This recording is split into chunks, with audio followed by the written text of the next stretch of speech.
There seems to be a lot of confusion in regards to Deshaun Watson's injury in 2023 as opposed to Deshaun Watson's actual play on the field in 2023. PFF's John Kosko is here. We're going to talk about it. Your latest Locked On Browns starts now. You are Locked On Browns, your daily Cleveland Browns podcast. Part of the Locked On Podcast Network. Your team every day.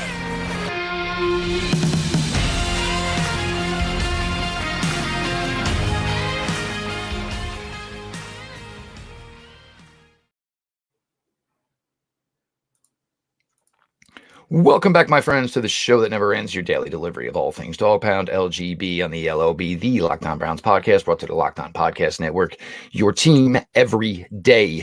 Your host, Jeff Lloyd, and I appreciate all of you who make Locked On Browns your first listen every single day. The everyday crowd keeps getting bigger and bigger. Do not miss out. Subscribe to the Locked On Browns YouTube channel. Show is always available, always free, wherever you get your podcasts. PFF's John Kosko is in for the ride. Obviously, a lot to discuss here, prepping up. Certainly, things are going to get off the rails next week as we start transitioning into the NFL Combine, but always Cleveland Browns topics to discuss. John, this is one, and obviously you and I texting last night, this is one that's kind of gotten to the point where both of us seem to just be getting a little frustrated. Look, I understand people's issue with Deshaun Watson's time missed in 2022. I understand people's issues with Deshaun Watson's time missed in 2023. But missed time doesn't necessarily equate to not performing. Deshaun Watson's final snaps of the 2023 season included a 14-for-14 second half comeback against the eventual number one seed in the AFC, the Baltimore Ravens. The Tennessee Titan game was good. Cincinnati Bengals week one was a slow start, but picked up. There seems to be some people that still have an axe to grind with number 4. And look, if your issue is missed time, just say it.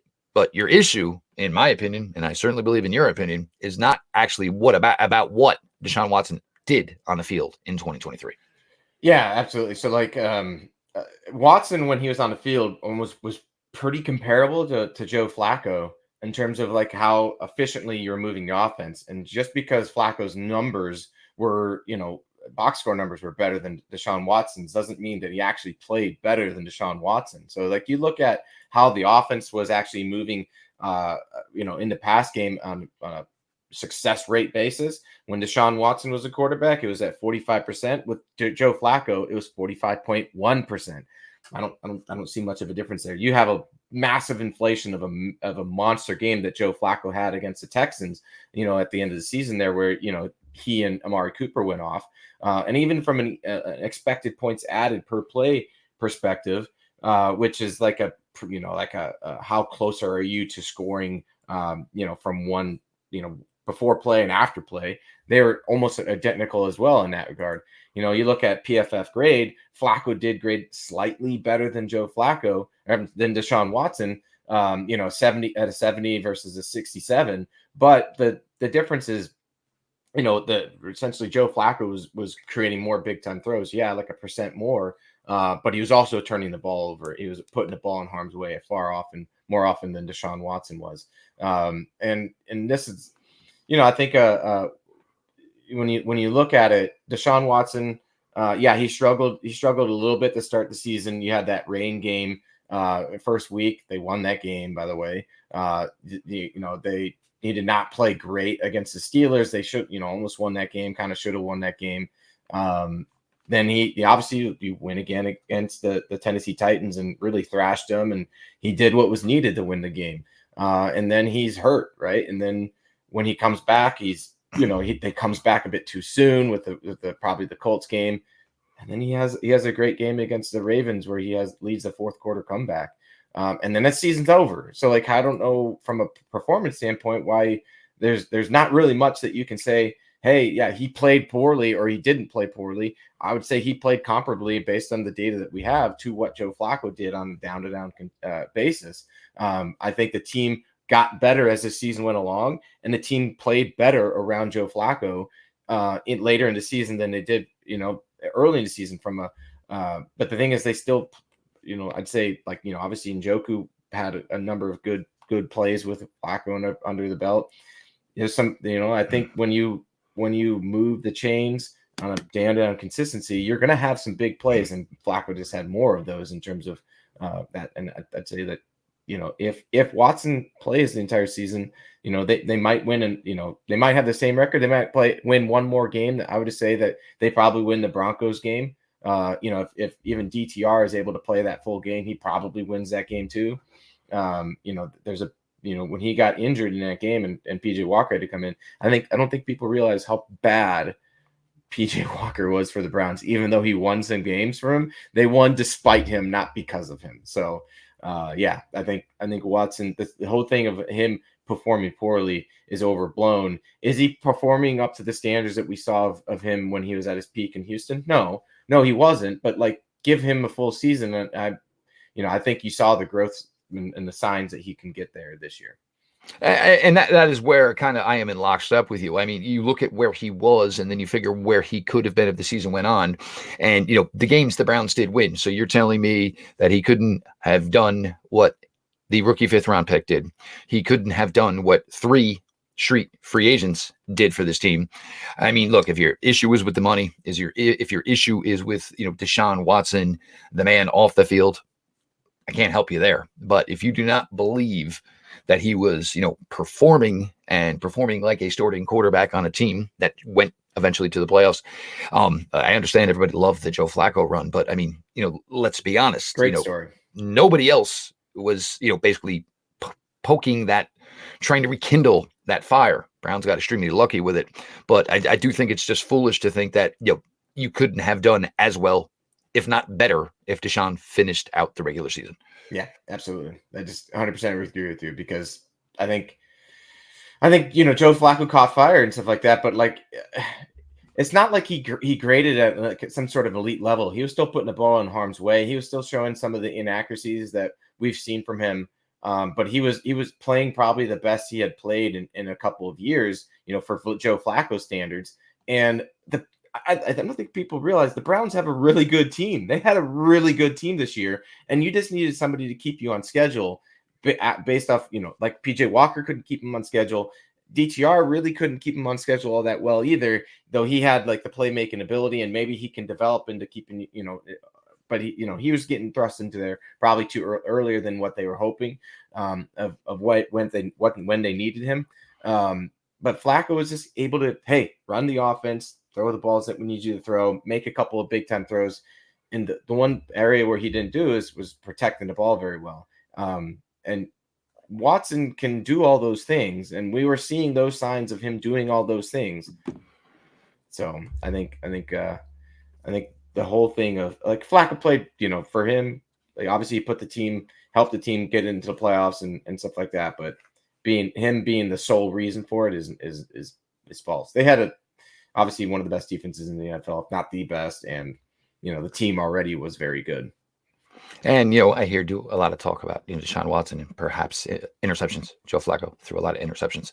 So, guys, it doesn't have to be one or the other. And whether you like it or not, number 4 is this team's quarterback going further. We're going to continue here. Obviously, we're going to talk about what John thinks are some of the biggest needs for this Cleveland franchise as they start to transition to the 2024 season. Your latest Locked On Browns continues. Nobody go anywhere.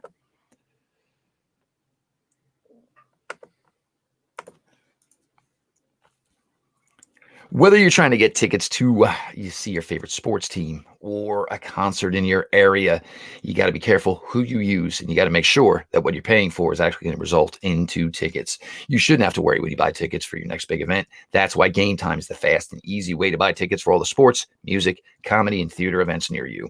With killer last-minute deals, all-in prices, views from your seat, and their best price guarantee, Game Time takes the guesswork out of buying tickets. The thing I like, you can just pick a section. They will find you the row with the best seat. They will send you a picture. You got the option to accept it or not. Or if you can find a better seat through someone else, not only is Game Time going to give you your money back, they're going to give you 10% more on top of that. You can see the view from your seat before you buy, so you know exactly what to expect when you arrive. All in prices show your total up front, so you know you're getting a great deal before you check out. You find exclusive flash deals and sponsored deals on tickets for football, basketball, baseball, concerts, comedy, theater, and more. And the game time guarantee means you'll always get the best price. If you find tickets in the same section or row for less, like I said, Game Time will credit you 110% of the difference. Download the Game Time app, create an account, and use code LOCKEDON for $20 off your first purchase. Terms apply. Again, create an account and redeem code LOCKEDON for $20 off.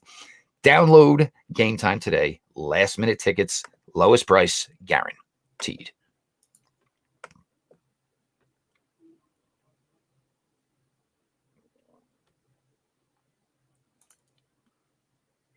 We continue on your latest Locked On Browns. Your host, Jeff Lloyd. We are joined by PFF's John Kosko, obviously talking at Deshaun Watson in his 2023 season. But, John, now you start to look around here, and obviously you take every individual positional room, offensive side of the ball, defensive side of the ball. Obviously some changes coming on the offensive side of the ball. You're not going to make all those moves with your coaching staff without going deep into your personnel as well.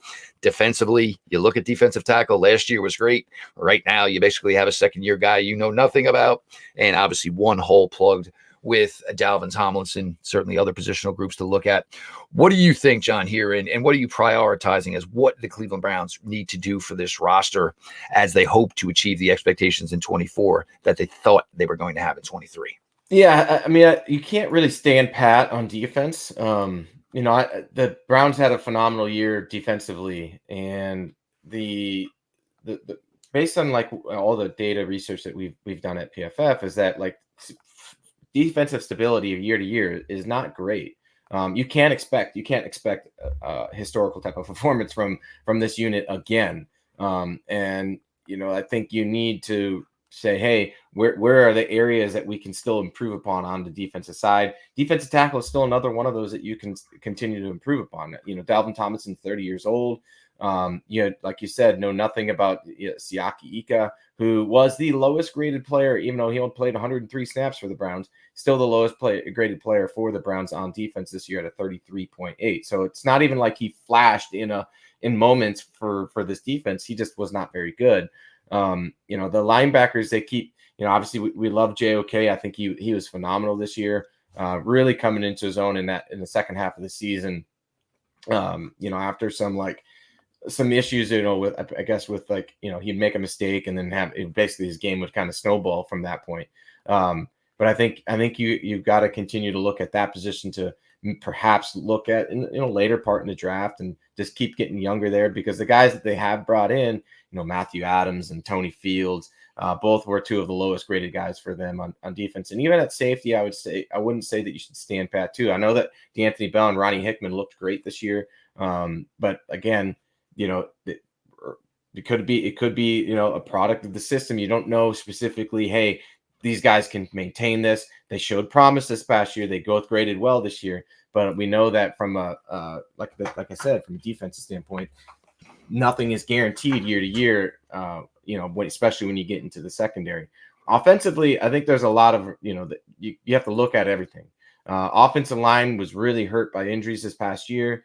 I know they expect these guys to get back, but I think you need to continue to draft guys at those positions to maybe plug in. I know like Luke Wickler has some promise and stuff like that. Obviously, DeJuan Jones was phenomenal this year, but I think you still need to look at drafting guys to develop at those positions, because obviously Jack Conklin only playing 22 snaps this year is not ideal, and hopefully he's back and can play more, but you just can't rely on him because he just seems to be getting injured a lot this year. The running back position is another one as well. Like I think everybody hopes and expects that Nick Chubb would be the Nick Chubb that we've come to expect over the past 5 years, but that's a major injury. He had 2 surgeries on that knee he's coming back from. Like and Jerome Ford was okay, but not great. Kareem Hunt is clearly like not the spry young guy he used to be. So you're probably going to be looking at that. And I say you continue to look at always improvement at wide receiver room. So like, it's not like, the team was very good in 2023, but there's all these, I think, pieces that you can look at. Amari Cooper is getting older. Elijah Moore, he has flashes, but there's no consistency there. I like Cedric Tillman as a young guy. He started to come along, but he was he was kind of the culprit of a couple of those interceptions that Joe Flacco threw because of wrong routes and lack of physicality at the, like, he fumbled a couple of them as well. So, like, just some miscommunication there. So not being on the same page. So we will see. Obviously, like you said, you make a bunch of changes on the offensive staff. You're going to see some changes in terms of the personnel that they want to be able to utilize. And we'll have to see kind of what the vision is based on what free agency holds. And we'll see what happens in the draft. Yeah, and look, and you go through this, and now like a popularity that's continuously trying to be linked to the Browns, Mike Williams from the Chargers. Obviously, Mike Williams with a history with Deshaun Watson in college. But, now you're talking about bringing in one more guy coming off season-ending knee surgery. I mean, so, practice in July and August could consist of a 90-man roster, could consist of 50 guys because, the Tour de Berea over on the bikes. I mean, there's going to be more, obviously stationary bikes on the practice field than there might be actually players performing. That's how crazy some of this thought process could bet. You bring into the fact that, Mike Williams is going to play age 30 season just like Amari Cooper. It worked out well when you gave up a 5th-round pick for Amari Cooper. You got season 28, season 29 out of him. Phenomenal seasons, but you do have to be leery and start to peek around the corner of what is going to be your future, not only at the wide receiver room, but who's going to be the top of that wide receiver room. And you have a hard time believing that bringing in a guy like Mike Williams coming off of ACL surgery, who was about to turn 30 himself, is all of a sudden the answer. Yeah. And he didn't really start catching fire until the past couple of years anyway. So, like, he's a late bloomer, but you're coming off of this injury. Like, you're wanting to try to get younger at the wide receiver position.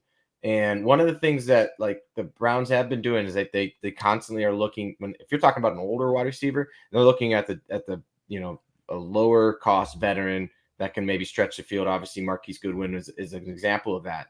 But, like, if they're going for they're trying to build a team of youth to be able to be with the team long term and have growth within the team, and not a guy that's already peaked and you're gonna have to pay a lot of money to bring in generally. And they'll have to find some sort of discount with guys and stuff. Like you like with the trade for Amari Cooper, you didn't give up much to go get him, and it's like he's already an established vet that hasn't shown, like, he still has the speed. He still has they got him when he was 27, 28, right? So he still has some years left on him. A guy that's 30 doesn't have the years left on him, especially at that wide receiver position. So there are options that the Browns can do, and they have always attacked the wide receiver position in the offseason. So I expect them to continue to do the same and not really stand pat there.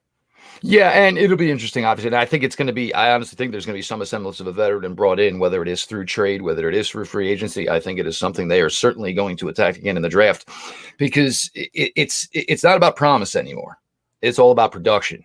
So, hey, we think, and when you are a team who is aspiring to play in your championship game, get to a Super Bowl, it's not about what I think you can do. It's now about time of what I know you can do.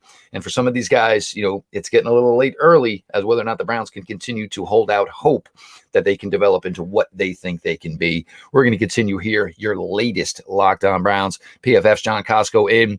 John has been through some Senior Bowl tape. Obviously, spent a busy week doing all that. We're going to talk about some prospects here as we close out your latest Locked On Browns. Nobody go anywhere.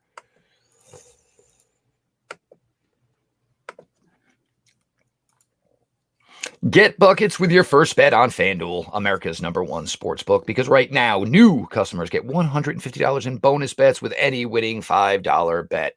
That's $150 if your bet wins. Bet on all your favorite NBA players and teams with quick bets, live same-game parlays, exclusive props, and many, many more. Just visit FanDuel.com/lockedon and shoot your shot. FanDuel, official sportsbook partner of the NBA.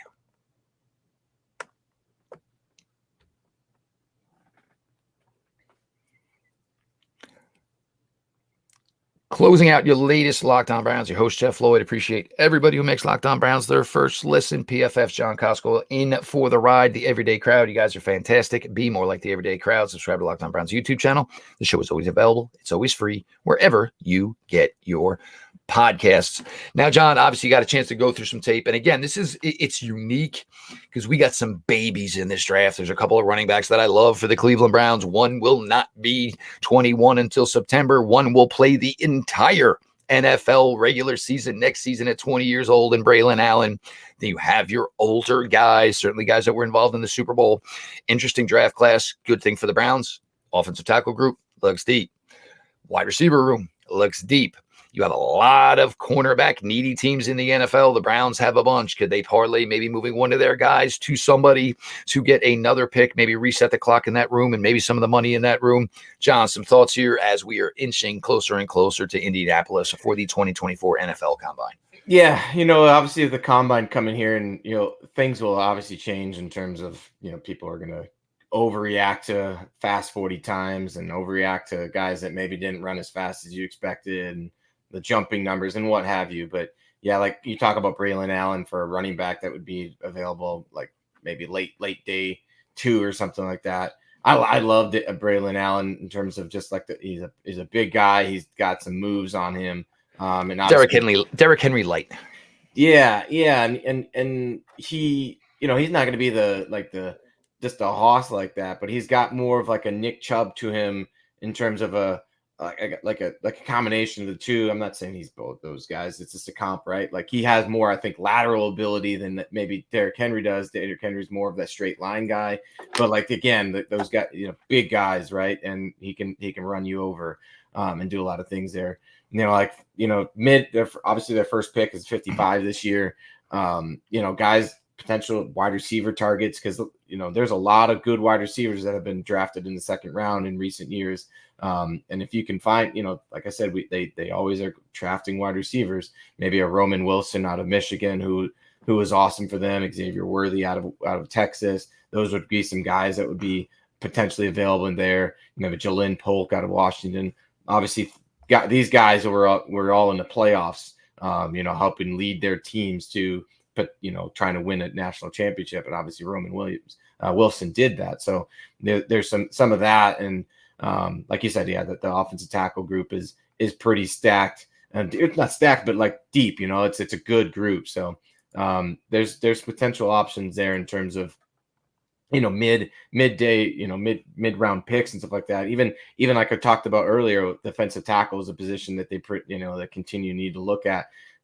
Based on their, Andrew Berry's history, he's looking at, third and fourth round at potentially taking a guy, like a Braden Fiskey. Maybe he's available at that point out of Florida State. He's a guy that I think is disruptive. I liked him out of Florida State. So, maybe isn't the age factor is like definitely a thing for Andrew Berry. So, that might not be there, but like, there's just good options in this draft, especially when you don't have a first round pick, because there's the teams don't win Super Bowls based on their first round pick. They win it in days 2 and 3, and obviously having a quarterback when you have Patrick Mahomes.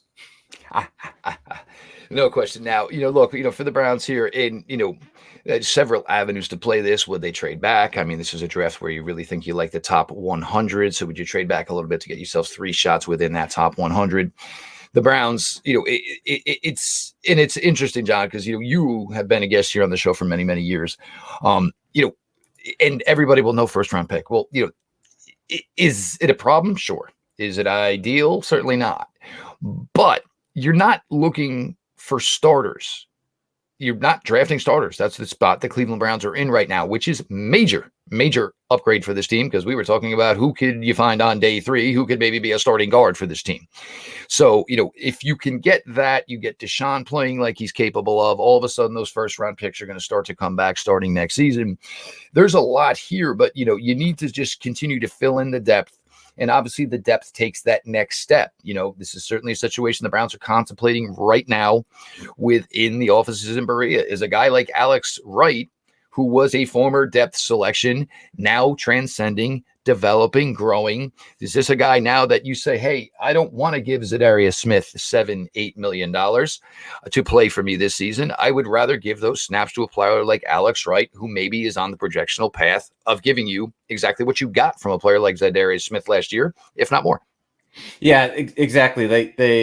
That's why you bring in vets, right? Like, because you don't want to start rookies. But the thing is, when you basically allow these guys to play, develop, not be forced to start, not put too much on their plate, especially mid-round picks, and have them develop into a starting role. You see that time and time again with the best teams, is that they have players already in place, and you question, man, they already have this guy in place. Why are they drafting him? It's like, well, the best teams are able to develop those guys and get them ready for starting reps. Julian Edelman is a great example, right? He rode the bench for a number of years behind Wes Welker in New England, and then when he got his opportunity, obviously took a massive advantage of it. He worked hard behind the scenes, and he developed as a wide receiver, obviously coming out of Kent State. So like you see this example all the time at the NFL level. And Alex Wright is one of those guys. From a grade perspective, there's still more room for improvement. He was he was a 61.6 as a pass rusher this year. He flashed. He showed the flashes and stuff like that. Now we need to see more of the down-to-down consistency from him. But the thing is like, is he ready to take that next leap into, is he going to be the big thing is that you don't want him to become a liability on the edge where he's getting, carved up in the run game. And then, you can just put him on single.